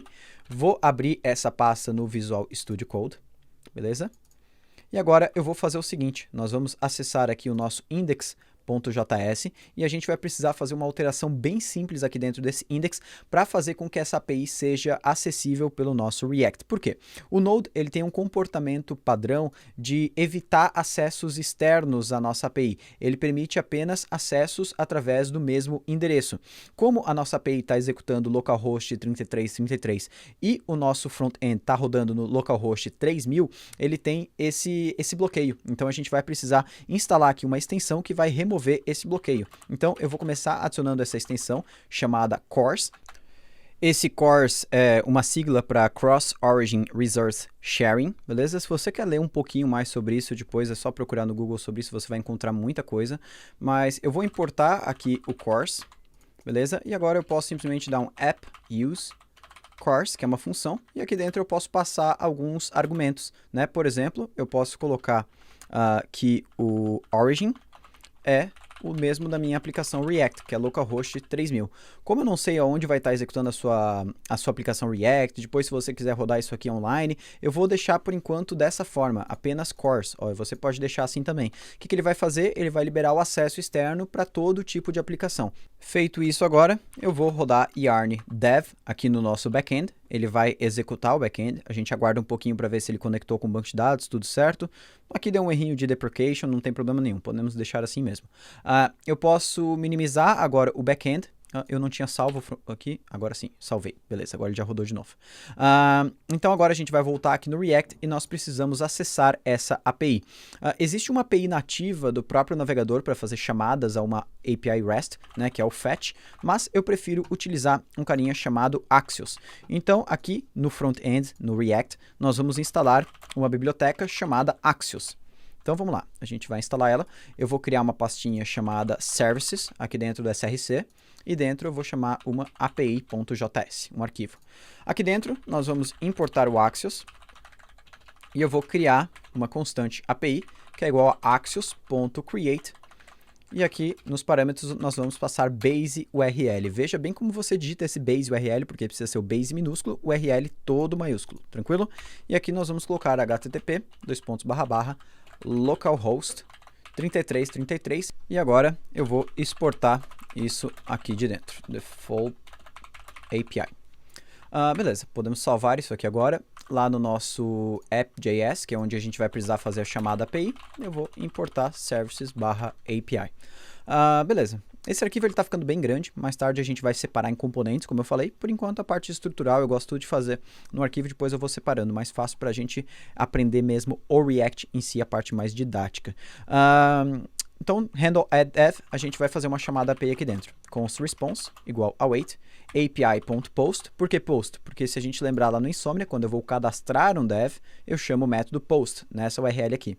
Então, /devs, que é o URL, e aqui quais parâmetros eu vou enviar. Então, se eu for ver aqui no JSON no Insomnia, eu preciso enviar o GitHub username, text, latitude e longitude. São todos os campos que eu tenho aqui no meu estado. Ó. Então, é só passar GitHub username.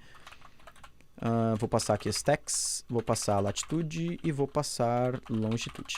Beleza? E aqui só para a gente ver o resultado disso, vou dar um console log response.data. Beleza? Vamos salvar isso aqui agora, voltamos ao Google Chrome. Vou deixar aqui a nossa... Deixa eu dar um F5 aqui para o React carregar tudo certinho.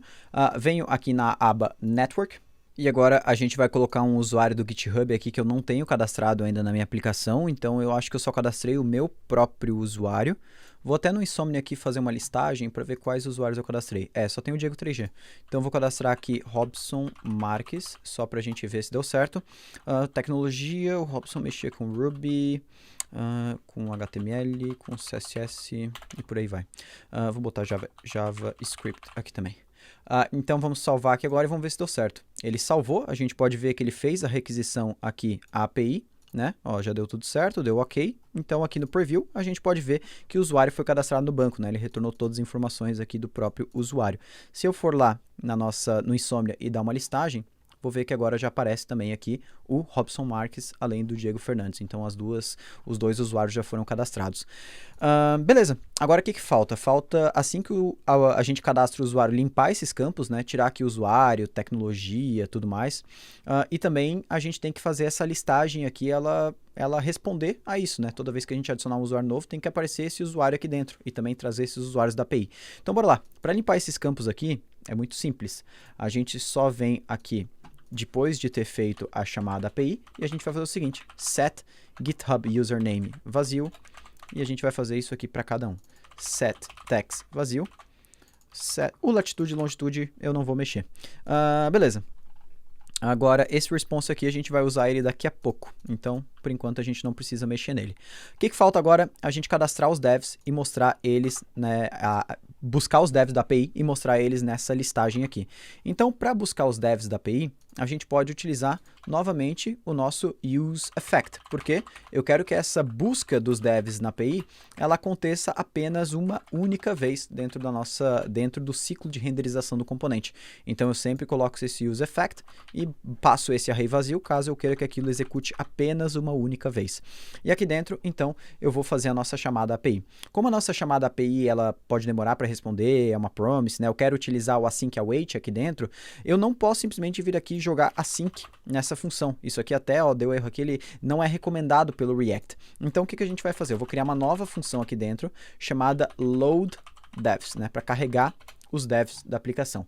Dentro dessa função loadDevs aqui, a gente vai carregar os nossos devs lá da API. Então, eu vou fazer o seguinte, const response é igual await api.get devs, né, que retorna toda a lista de desenvolvedores. E aqui a gente já vai ter os nossos devs. Agora eu preciso armazenar esses devs dentro de algum estado, né, para a gente conseguir mostrar isso aqui em tela. Então a gente vai criar aqui um novo estado chamado devs, uma função para alterar esse valor chamada setDevs, e vai iniciar como um array vazio, porque como são múltiplos devs, é legal a gente já iniciar com o mesmo formato de campo que a gente vai armazenar depois.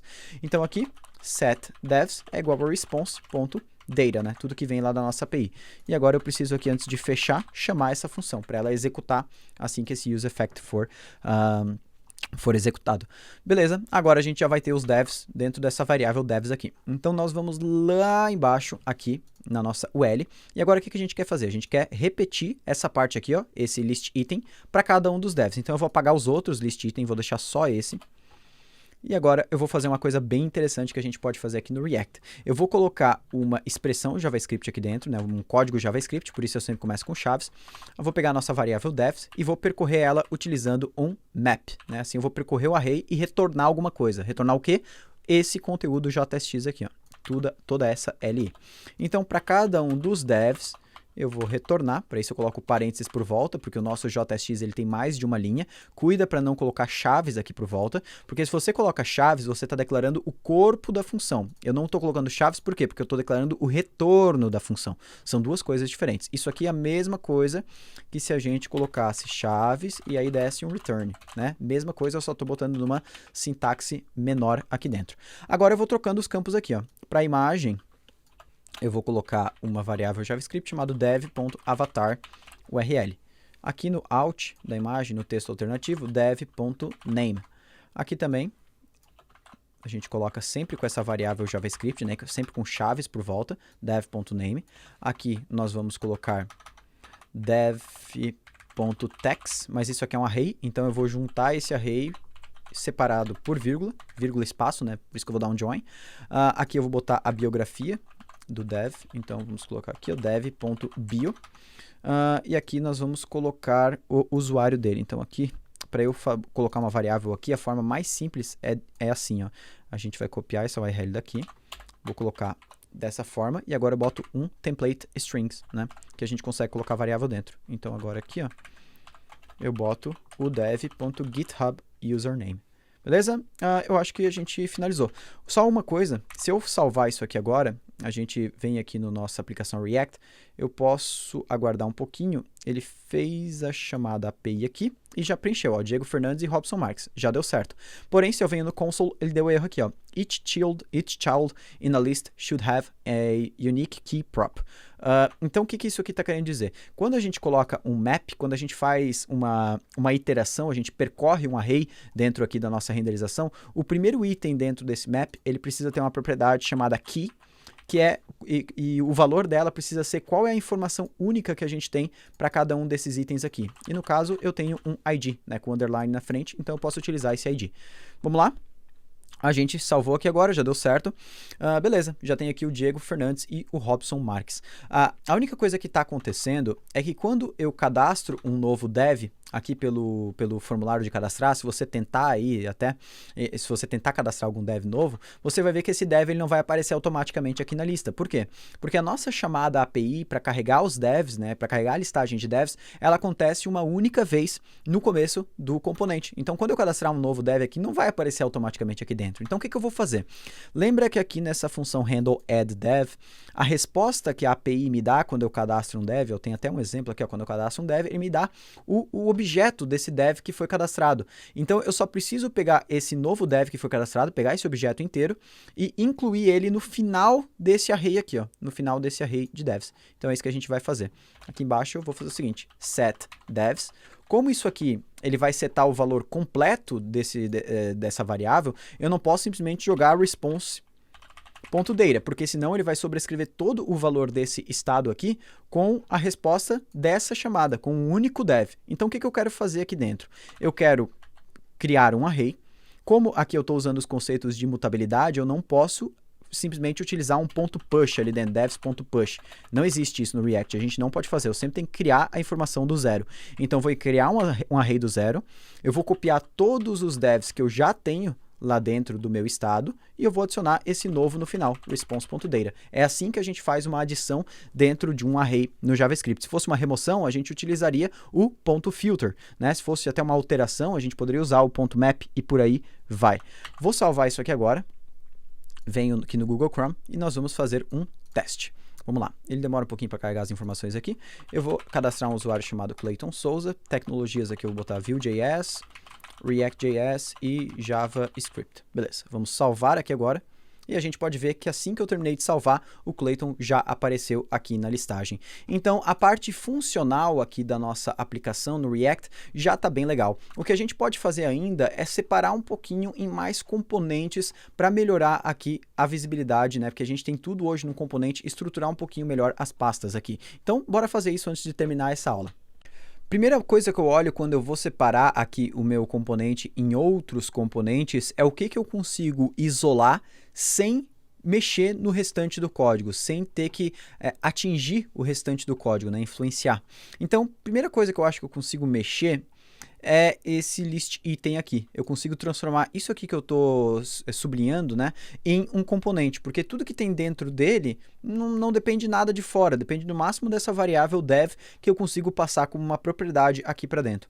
Então, eu vou recortar isso aqui daqui, eu vou criar uma pastinha chamada components, beleza? Aqui dentro do Components, geralmente eu estruturo o meu componente da seguinte forma. Eu crio uma pasta, por exemplo, chamado dev ou dev item, aqui vai ser no meu caso, e dentro dessa pasta eu crio um arquivo chamado index.js. Por que eu faço dessa forma e não crio diretamente dev-item.js? Porque daí, aqui dentro, eu posso botar o CSS desse componente já próximo dele, para não deixar o CSS tudo aqui na raiz do nosso projeto.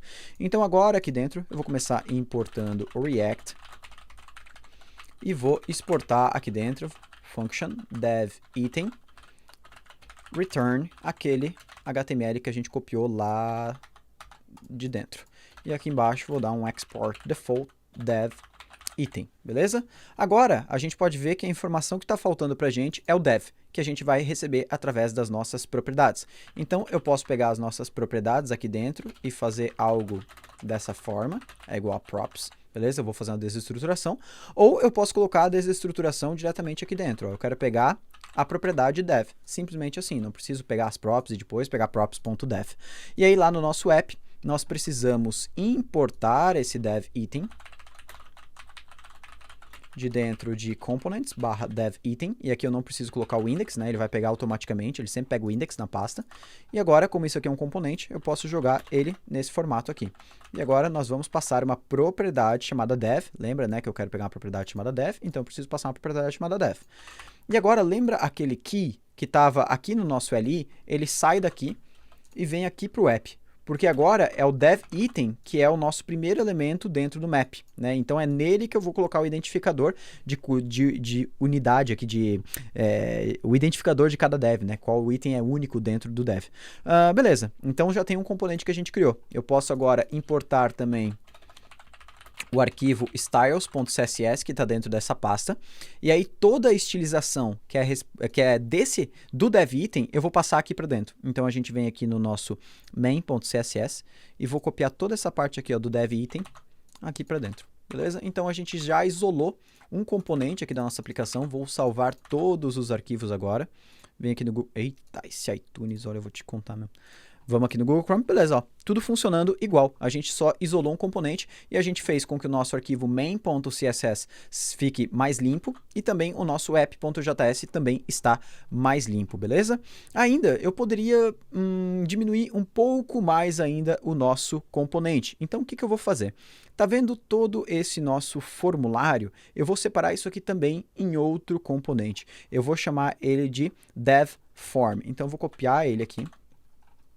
Pronto, a gente vem aqui dentro agora dos components, eu vou criar um dev form com um arquivo index.js dentro e um styles.css, beleza? Vou começar criando aqui o nosso componente e aqui nós vamos criar uma function dev form return, vamos colocar todo aquele retorno que eu copiei lá de dentro, deixa eu só arrumar a indentação e aqui nós vamos exportar export default dev form, beleza?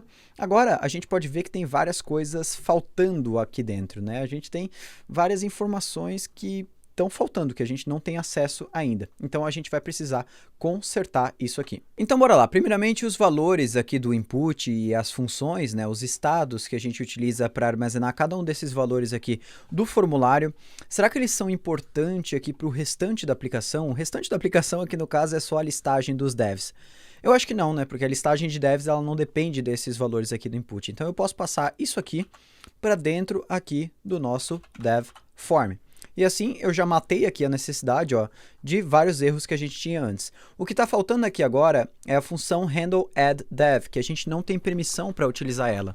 Aqui falta também eu importar o nosso use state. Beleza? Então, beleza. Agora já está faltando só o nosso handle add dev. Voltando aqui no app, a gente pode, abrindo aqui esses nossos use effects, tem um deles que é para obter a latitude e longitude inicial do usuário, que também pertence ao formulário, né? Porque isso aqui é para carregar aquele valor inicial do input. Então, eu vou tirar isso aqui daqui e vou passar lá para dentro do nosso dev form. E vou importar o use effect. Então, tranquilo, a gente já aqui deu uma boa diminuída no nosso código do app, né? Agora a gente tem essa função handle add dev. Essa função handle add dev, ela recebe hoje um evento, né? O evento do submit do formulário. E ela tem aqui a necessidade de receber o GitHub username, o tags, latitude, longitude e por aí vai. A gente vai mudar um pouquinho como essa função aqui funciona. Porque eu não posso simplesmente mover essa função lá para dentro do nosso formulário, porque essa função ela precisa mudar aqui no final, ó, o estado dos devs. E os devs é uma informação que a gente armazena aqui, ó, nesse próprio componente. Então, o que eu vou fazer para mudar um pouquinho como funciona aqui?